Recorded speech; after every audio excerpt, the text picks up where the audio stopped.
नमस्कार मित्रों, आपने प्राकृतिक आपदाओं के बहुत सारे वीडियो देखे होंगे, लेकिन आज मैं आपको एक फर्स्ट हैंड अकाउंट दिखाना चाहता हूं।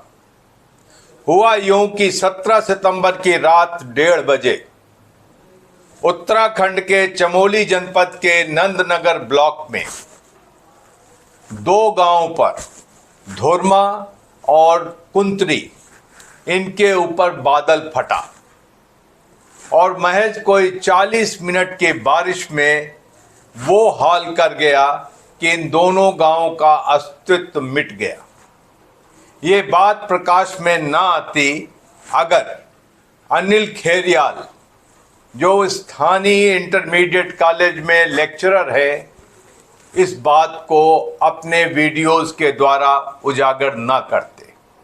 अनिल खेरियाल जाने माने यूट्यूबर हैं, सामाजिक विषयों पर अपनी आवाज़ उठाते रहते हैं और उन्होंने ये वीडियो आपके लिए भेजा है कि पहाड़ों में ज़िंदगी कितनी मुश्किल होती और क्लाउड बर्स्ट, जो इस मानसून में हमने कई बार ये नाम सुना है, चाहे वो हिमाचल हो, चाहे उत्तराखंड हो, चाहे सिक्किम हो, चाहे पूर्वोत्तर के राज्य हो और चाहे वो केरल ही न क्यों हो।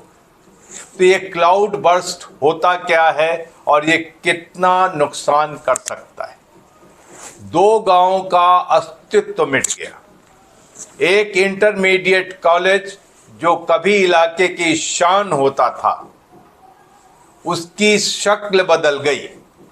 उसका प्लेग्राउंड, उसका परेड ग्राउंड सारा गायब हो गया और इतने इतने बड़े बोल्डर जिनको हिलाने के लिए आपको जेसीबी की जरूरत पड़ेगी, वो अनायास उछलते हुए गांव में दाखिल हो गए और अपने साथ सब कुछ ले गए। मजे की बात ये कि इलाके में बहने वाली मोक्ष नदी का रुख बदल गया और एक नाला स्यार पाखा, जो कभी नाले के नाम से जाना जाता था, वो नदी में तब्दील हो गया। इतनी बड़ी विभीषिका, जहां पर सारा ग्रामीणों का पूरा घर गृहस्थी बह गया।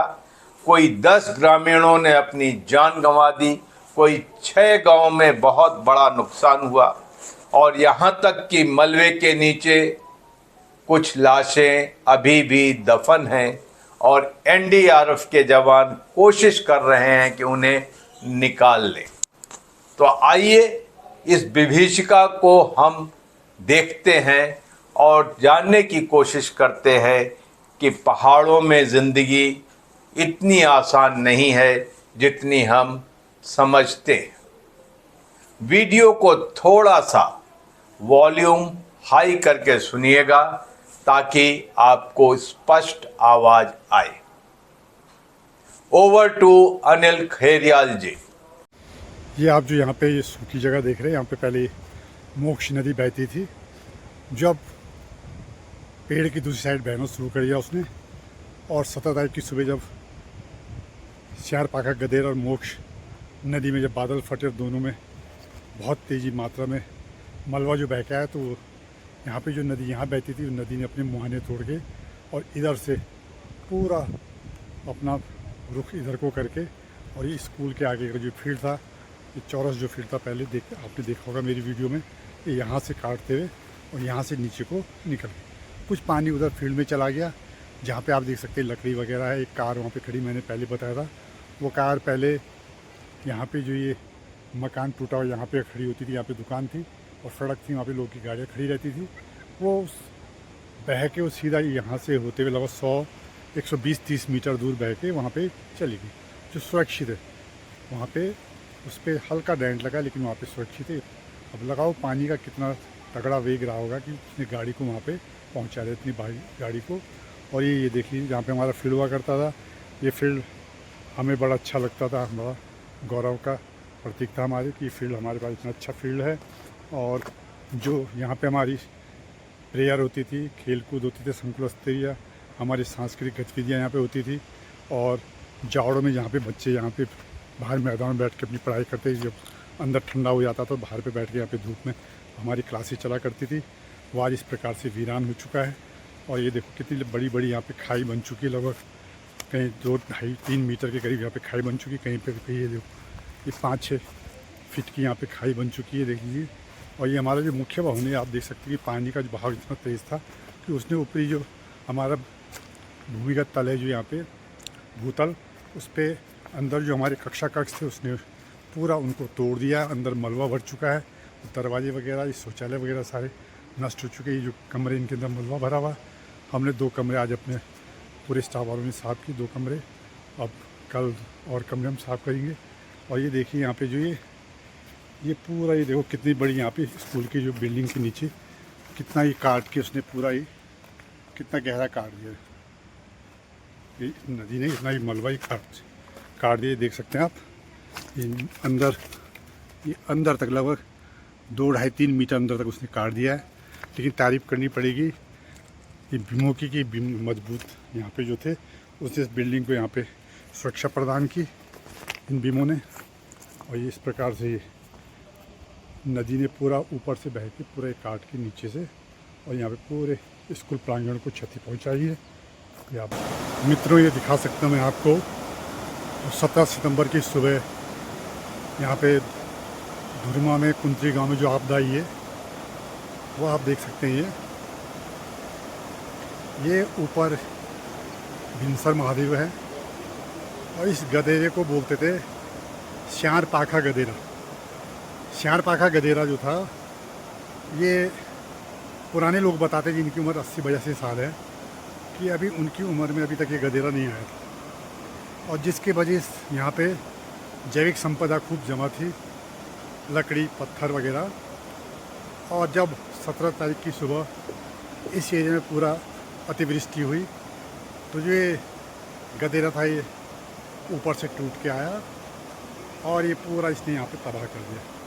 इधर पूरा दीवार थी, ये लोगों के मकान थे यहाँ पे, और ये लोगों के मकान थे ये यहाँ पे। और जो 2 लोग यहाँ पे मिसिंग बताए जा रहे हैं, उनका मकान यही था, ये घर था, और यहाँ से ही मिसिंग हुए ये।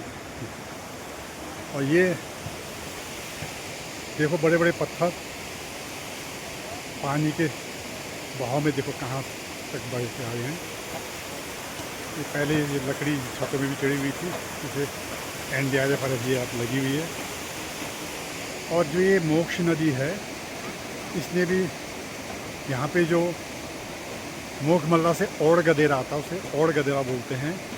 वहाँ से उस औड़ गदेरे में भी काफ़ी अतिवृष्टि हुई और उससे भी मलबा आया। और उसने जो ये धुरमा का जो धुरमा बगड़ का जो गांव है, उसको तहस नहस कर दिया पूरा। उसने गांव को बहा दिया और ये वहाँ मकान, पूरे लोगों के मकान बह चुके हैं। और जो ये यहाँ पे दोनों, ये गदेरा और ये मोख नदी यहाँ पे मिलती थी, दोनों का संगम यहाँ पे था। और दोनों संगम पे जो यहाँ पे मकान थे लोगों के, ये पूरे यहाँ पे ये पूरे तहस नहस हो गए। और ये कितना भयानक मंजर होगा जब वो आया। अभी यहाँ पे देख सकते हैं NDRF और SDRF लगी हुई है। ये खुदान करने पे जो 2 लोग लापता हैं, वो इधर ढूंढे जा रहे हैं। अगर यहाँ पे मिल जाए क्या पता, उन लोगों की खोज जारी। लेकिन अभी जो JCB मशीन है LNT, वो यहाँ पे अभी नहीं पहुँची। वो नीचे सड़क में काफ़ी मलबा आया, वो उसे साफ करते ऊपर आ रही है, तब जाके कुछ काम में रफ्तार मिलेगी। और ये लोगों का ये पूरा ये ढंग से जो नाला था, ये श्यार पाखा नाला, उसने यहाँ पे पूरा ये काटा। ये पैदल मार का जो ये पुल था, उसका साइड वॉल तोड़ के ये यहाँ से जो ये रास्ता था, कुछ वहाँ बह गया पानी, और कुछ लोगों की यहाँ पे गौशाला थी, मकानें थी, वहाँ पूरा तोड़ फोड़ के ले गया। यहाँ पे लोगों के कई मवेशी बह गए हैं, लोगों के पूरे मकान ध्वस्त हो गए हैं। और ये इस प्रकार अभी यहाँ पे NDRF और SDRF की टीम संयुक्त रूप से अपना कार्य कर रही है।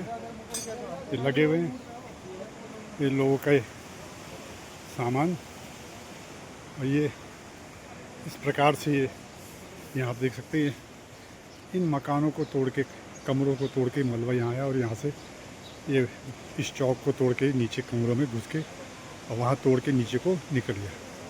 इतना भयानक मंजर था ये वो भयानक रात रही होगी 2 की दृष्टि से। ये देखो, ये दोनों,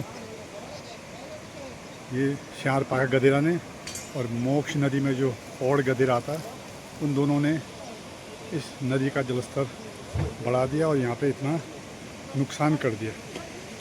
ये देख सकते हैं आप, ये पूरा। और ये जो बिनसर महादेव, इसके पीछे जो कुंत्री गांव है, हाली लगा कुंत्री, उस गांव में भी लगभग 10 लोग, 8 लोग काल के ग्रास बन चुके हैं और वहाँ पे भी इसी प्रकार की तबाही हुई है। दोनों ओर, इस पहाड़ी के दोनों ओर अतिवृष्टि हुई है इस एरिया में। जो उस साइड, जो घाट साइड है, जो कुंत्री गांव, वहाँ पे भी काफ़ी तबाही, वहाँ पे भी 8 लोग लापता हो काल के ग्रास हो चुके हैं। तो आपने देखा कि प्राकृतिक आपदाएं हमारे जीवन का अंग बन गई हैं। इस साल के मानसून में कम से कम 2 दर्जन बार बादल फटने की घटनाएं हुई। हम सब ने धराली वगैरह जगहों के वीडियो देखे, लाइव वीडियो देखे कि किस तरीके से पहाड़ों से मलबा आया, पानी आया, कीचड़ आया और अपने साथ सब कुछ बहा कर ले गया। और यही चीज धर्मा और कुंत्री गांव के साथ हुआ, जिन गांवों का अस्तित्व मिट गया है। आज के लिए सिर्फ इतना, बहुत जल्द मुलाकात होगी। तब तक के लिए धर्मा और कुंत्री गांव के लोगों के लिए आप प्रार्थना जरूर कीजिएगा।